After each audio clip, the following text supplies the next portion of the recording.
hari ini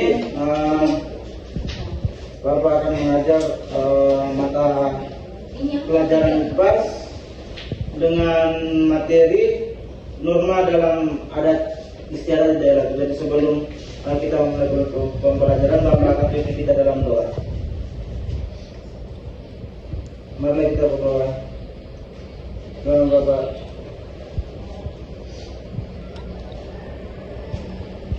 Sudah selesai doa Bapak. Oke, baik, sebelumnya Bapak akan membacakan tujuan pembelajaran, yang dimana tujuan pembelajaran yang pertama, dengan mengamati pembelajaran peserta didik dapat mengidentifikasi adat istiadat dan menjelaskan perbedaan dengan norma. Yang kedua, dengan diskusi kelompok peserta didik dapat menyebutkan norma serta adat istiadat yang berlaku di lingkungan sekitar. Dan yang ketiga, dengan presentasi peserta didik dapat mengkomunikasikan penerapan norma dalam kehidupan sehari-hari. Jadi yang pertama yang perlu kita pelajari di sini yaitu apa itu pengertian dari norma itu sendiri. Norma adalah aturan atau pedoman yang dibuat oleh masyarakat untuk mengatur tingkah laku manusia agar hidup rukun dan tertib. Yang berikutnya kita masuk ke dalam jenis-jenis norma. Yang pertama yang perlu kita pelajari yakni norma agama. Jadi mungkin anak-anak dari sejak lahir mungkin sering diajarkan tentang apa itu norma agama. Nah, di dalam norma agama itu kita memiliki kewajiban ataupun kita memiliki larangan di situ. Nah, kewajiban yang perlu kita taati di dalam norma agama itu yakni bagaimana kita bisa kewajiban dalam beribadah. Jadi di dalam norma agama itu setiap agama memiliki kewajibannya dalam beribadah yang berbeda-beda. Seperti Islam bisa sholat, agama Katolik ataupun Kristen bisa berdoa, dan sedangkan agama Hindu mereka bersembahyang. Jadi di dalam norma agama itu sendiri ada beberapa larangan yang perlu kita taati, seperti larangan berbohong, larangan kita harus menghormati orang tua, yakni kita harus bisa memberikan sedekah. Jadi adapun dalam norma itu adapun yang namanya norma kesopanan, yang dimana aturan ini berkaitan dengan etika dan tata krama. Jadi sebagai seseorang siswa atau sebagai seseorang manusia, kita harus memiliki yang namanya etika. Etika itu merupakan salah satu yang menjadi paling penting di dalam kehidupan kita. Maka kita mau sukses apapun itu, etika menjadi yang nomor satu.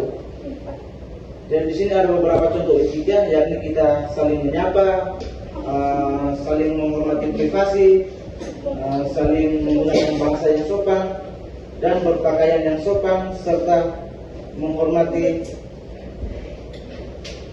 serta tidak mengganggu orang lain. Jadi mungkin ada pun norma hukum di sini, yakni norma ini dibuat oleh lembaga berwenang yang bertujuan untuk mengatur dan memiliki sanksi hukum. Jadi saya ambil contohnya, seseorang yang mencuri barang milik orang lain dapat dikenakan hukuman penjara sesuai dengan kitab undang-undang hukum, yakni KUHP. Jadi undang-undang norma hukum ini sudah diatur dalam undang-undang. Jadi apapun yang anak-anak lakukan, mungkin nanti suatu saat anak-anak melakukan suatu norma melanggar norma hukum, pasti akan ditindaklanjuti sesuai dengan undang-undang KUHP.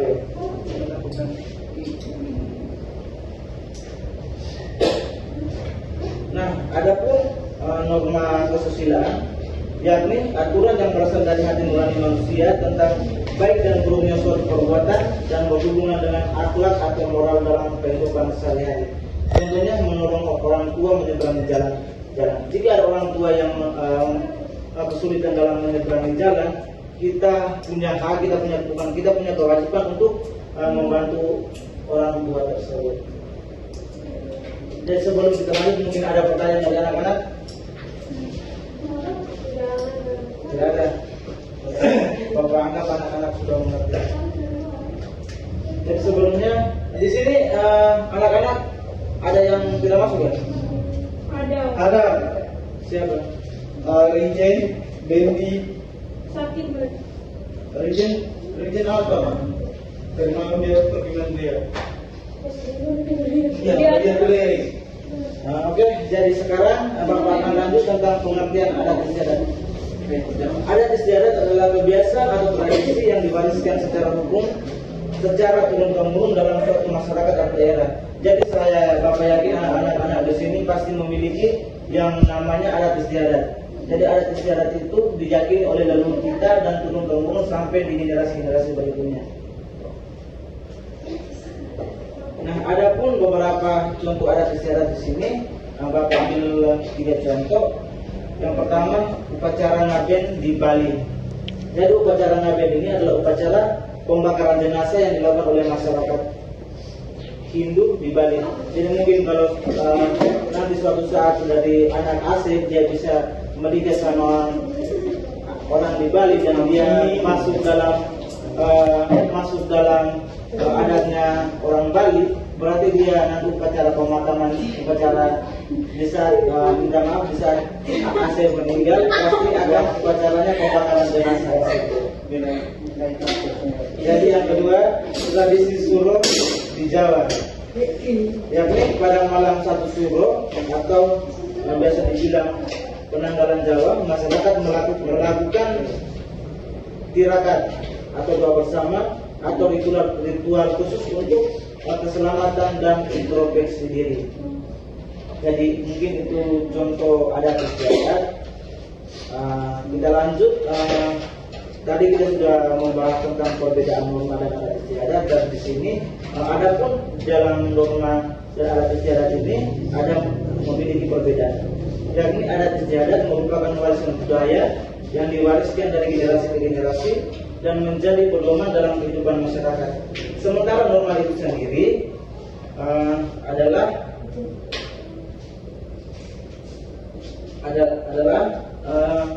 suatu yang berfungsi sebagai aturan yang mengatur perilaku individu agar sesuai dengan nilai-nilai budaya yang dianut oleh masyarakat setempat. Mungkin pembelajaran kita sampai di sini. Sebelum kita pulang, Bapak akan memberikan lembar kerja dan anak-anak bisa mengerjakan di rumah. Nanti bisa dikumpulkan minggu depan. Jadi mungkin Bapak bagi yang menjadi 3 kelompok di sini. Ini kelompok 1, ini kelompok 2, ini kelompok 3.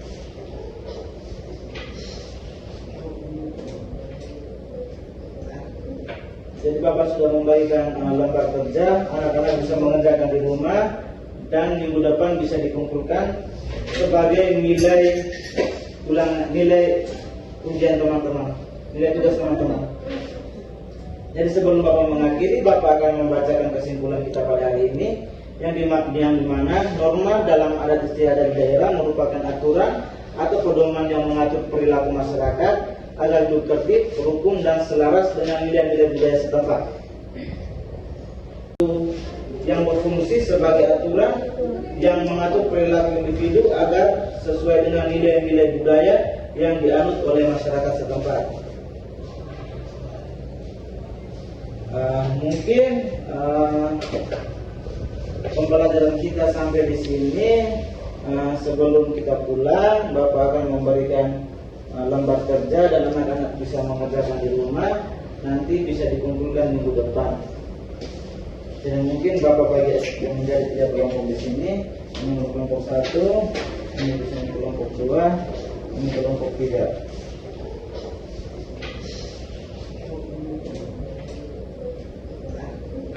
Jadi Bapak sudah membagikan lembar kerja, anak-anak bisa mengerjakan di rumah dan minggu depan bisa dikumpulkan sebagai nilai ujian teman-teman, nilai tugas teman-teman.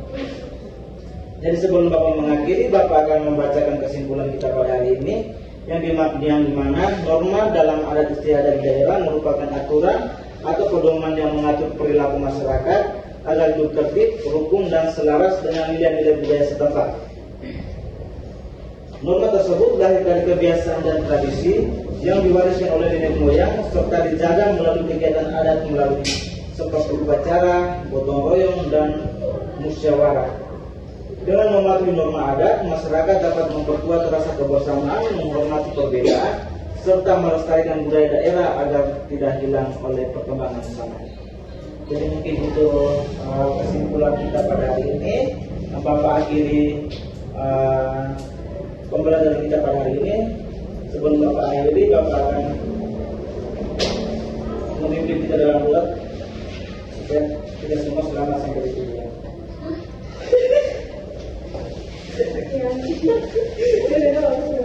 Sorry. Kita dalam doa. Kita berdoa menurut agama dan keyakinan kita masing-masing. Berdoa dimulai. Berdoa selesai. Jadi untuk hari ini kita sampai di sini. Sampai ketemu lagi di minggu depan. Anak-anak bisa dipersilakan untuk meninggalkan ruangan kelas dengan catatan harus pulang sampai di rumah, jangan singgah-singgah main beli CS dulu. Ya, Pak. Dulunya, Pak. Ya. Baik, untuk teman-teman observer, terima kasih sudah menyediakan, sudah untuk teman-teman observer, saya mempersilakan teman-teman untuk bisa mengobservasi saya. Mungkin dari saya, guru sudah sangat bagus, sudah sangat menguasai materi. Pokoknya penjelasannya sudah sangat bagus. Tetapi guru kurang memperhatikan siswa, jadi suasana dalam kelas itu tidak kondusif atau hening.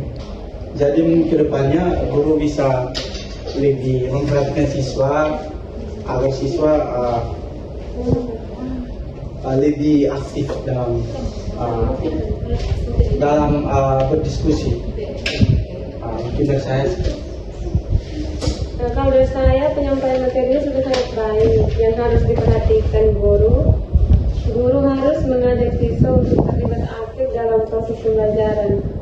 Karena dari tadi cuma gurunya saja yang berbicara, sedangkan siswanya tidak terlibat aktif. Terima kasih.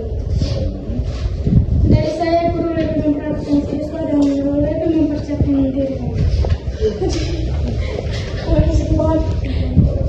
Oke, baik, terima kasih atas